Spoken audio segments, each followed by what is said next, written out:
അതേസമയം അർജുന് വേണ്ടിയുള്ള തെരച്ചിൽ പുരോഗമിക്കുകയാണ് എങ്കിലും പ്രതീക്ഷ നഷ്ടപ്പെട്ട് ആശങ്കയിലാണ് അർജുന്റെ സുഹൃത്തുക്കൾ.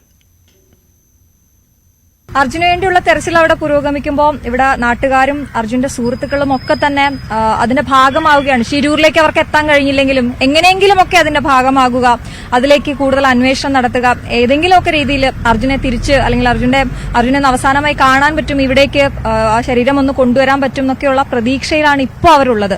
നമുക്കൊപ്പം അർജുന്റെ സുഹൃത്തു കൂടിയായ വിഷ്ണു ചേരുകയാണ്. വിഷ്ണു, അർജുനെ സംബന്ധിച്ച് നമ്മളിവിടെ അന്വേഷിക്കുമ്പോൾ അർജുൻ ഒരുപാട് നല്ല കാര്യങ്ങൾ ചെയ്തിട്ടുള്ള ആളാണെന്ന് മനസ്സിലായിട്ടുണ്ട്. പ്രവർത്തനമാണ് പാർട്ടിയിലൊക്കെ ഉള്ളത്. പിന്നെ വെള്ളപ്പൊക്കത്തിന്റെ ടൈം ആയാലും നല്ല സജ്ജീകരണ പ്രവർത്തനം ഉണ്ടായിരുന്നു.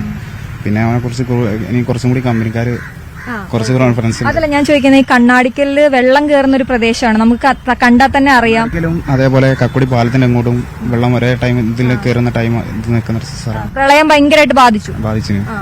ആ സമയത്ത് നിങ്ങളുടെ പ്രവർത്തനം എങ്ങനെയായിരുന്നു? അർജുന്റെ ഒരു പ്രവർത്തനം എങ്ങനെയായിരുന്നു? ഭയങ്കര ഇതിൽ തന്നെ ഈ ഭക്ഷണം കൊടുക്കുക, അതുപോലെ തന്നെ പിന്നെ അതേപോലെ ഓരോ ഇതുണ്ടാവല്ലോ ഓരോരുത്തരെ ഇതിലാക്കാനും. അതെങ്ങനെയായിരുന്നു? നിങ്ങൾ എവിടെയായിരുന്നു ക്യാമ്പൊക്കെ? എവിടെയായിരുന്നു ക്യാമ്പ്? ഇവിടെ പ്രോവിഡൻസ് കോളേജിലും പിന്നെ ചില വേങ്ങേരി സ്കൂളിൽ അങ്ങനെ ഓരോ ഇതിലായിട്ടാണ് ഇത് വരുന്നത്. അപ്പൊ അവിടെയൊക്കെ ഇങ്ങനെ എപ്പോഴും എല്ലാം സജീവമായിട്ട് നിൽക്കുക എന്നുള്ളതാണ്. എല്ലാവരും ഭയങ്കര ഇവിടെ എല്ലാവരും. ഒപ്പം ഞാൻ ചോദിക്കുന്നത്, ഈ അർജുന്റെ ഒരു ക്യാരക്ടർ അത് നമുക്ക് അറിയേണ്ടതുണ്ട്. എങ്ങനെയുള്ള ആളാണ്? നന്നായി സംസാരിക്കുന്ന ആളാണോ അർജുൻ? സംസാരിക്കുകയും ചെയ്യും. പിന്നെ അവന് പണിക്കും പഠിക്കുന്ന ടൈം തന്നെ പണിക്കും പോകലുണ്ട്, പാർട്ട് ടൈം ആയിട്ട് പണിക്കും പോകലുണ്ട്. അങ്ങനെയുള്ളൊരു എനിക്ക് തോന്നിയതും അതാണ്, അർജുന്റെ ഒരു പ്രത്യേകത തോന്നിയതും വീട്ടുകാരോട് സംസാരിക്കുമ്പോഴും പറഞ്ഞത്, ഈ 10ാം ക്ലാസ്സില് അവധിക്ക് തൊട്ട് പത്രയിടയിൽ തുടങ്ങിയ ആളാണെന്ന് പറഞ്ഞു അല്ലെ? അപ്പൊ അങ്ങനെ അപ്പൊ തൊട്ട് ഏൺ ചെയ്ത് തുടങ്ങി എന്നുള്ളതാണ്. അങ്ങനെ ഒരു ബാധ്യത ഉണ്ടായിരുന്നു അല്ലെ, ഫാമിലി ഒന്ന് മുന്നോട്ട് കൊണ്ടുവരാൻ? അങ്ങനത്തെ ഒരു ഇതാണ്. അതുകൊണ്ട് തന്നെ എനിക്കൊന്ന് ഇവിടെ വരുമ്പോഴും കൂട്ടുകാരുടെ ഒപ്പം ഒരുപാട് സമയം സ്പെൻഡ് ചെയ്യാൻ ഇല്ലായിരുന്നു അദ്ദേഹത്തിന്. ഇവര് വിളിക്കുമ്പോഴും ഞാൻ ഫാമിലിയുടെ ഒപ്പമാണെന്നുള്ള രീതിയായിരുന്നു എന്ന് പറഞ്ഞു.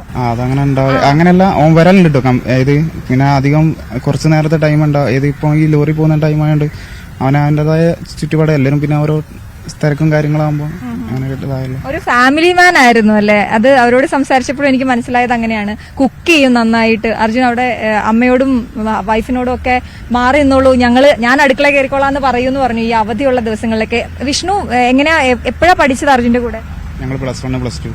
അപ്പൊ അതൊരു അടിപൊളി കാലാണ് ഈ +1 +2 എന്ന് പറഞ്ഞാൽ. എല്ലാ അല്ലേ, ഉച്ചയ്ക്ക് ശേഷം പാർട്ട് ടൈം ആയിട്ട് പണിക്കും പോകും. അപ്പൊ എന്തൊക്കെ ജോലികളായിരുന്നു ചെയ്തോണ്ടിരുന്നത്? അപ്പൊ ഒരു ഷോപ്പിലേന് വർക്ക് ചെയ്ത്, കക്കോടിയുള്ള ഒരു ഷോപ്പിലേന് ഞാൻ വർക്ക് ചെയ്ത്. അപ്പൊ രാവിലെ പഠിത്തം, ഉച്ചയ്ക്ക് ശേഷം ഒരു ഷോപ്പിൽ പോകും. അപ്പൊ നിങ്ങളൊക്കെ സാധാരണ സമയത്ത് കളിക്കാനൊക്കെ പോവില്ലേ? പോവും. പക്ഷെ അർജുൻ അന്നേ ആ സമയത്തും ഏൺ ചെയ്യുന്ന ഒരാളായിരുന്നു.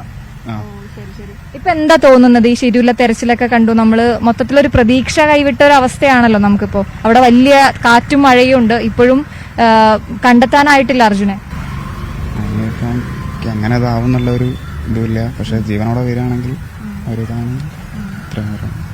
എത്രത്തോളം വിഷമത്തിലാണ് അർജുന്റെ സുഹൃത്തുക്കളും ബന്ധുക്കളും ഈ നാട്ടുകാരും എന്ന് നമുക്ക് പറയേണ്ടി വരും. എനിക്ക് തോന്നുന്നു ഇപ്പൊ കണ്ണാടിക്കൽ എന്ന് പറയുന്ന ഈ സ്ഥലം അർജുന്റെ പേരിലാണ് അറിയുന്നത്. ഇപ്പൊ ഒരുപാട് പേര് അറിഞ്ഞു കഴിഞ്ഞു ഇങ്ങനെ ഒരു സ്ഥലം ഇവിടെ ഉണ്ടെന്നും ഇവിടേക്ക് അർജുനെ ഇങ്ങോട്ട് കൊണ്ടുവരണം, തിരിച്ചെത്തിക്കണം എന്നുള്ള ഒരുപാട് സന്നദ്ധ പ്രവർത്തകർ അവിടെയുണ്ട് എന്നുള്ളതാണ്. മലയാളികളായ നിരവധി സന്നദ്ധ സേവകർ അവിടെയുണ്ട്. അവർ അർജുനുമായി മടങ്ങി വരൂ എന്ന് പറഞ്ഞ് നിൽക്കുകയാണ്. ഇപ്പൊ 11 ദിവസം കഴിയുമ്പോഴും ആ ഒരു പ്രതീക്ഷയിൽ തന്നെയാണ് അവരുള്ളത്. കോഴിക്കോട് നിന്നും ക്യാമറാമാൻ KP ധനേഷിനൊപ്പം K സശ്വതി, News 8.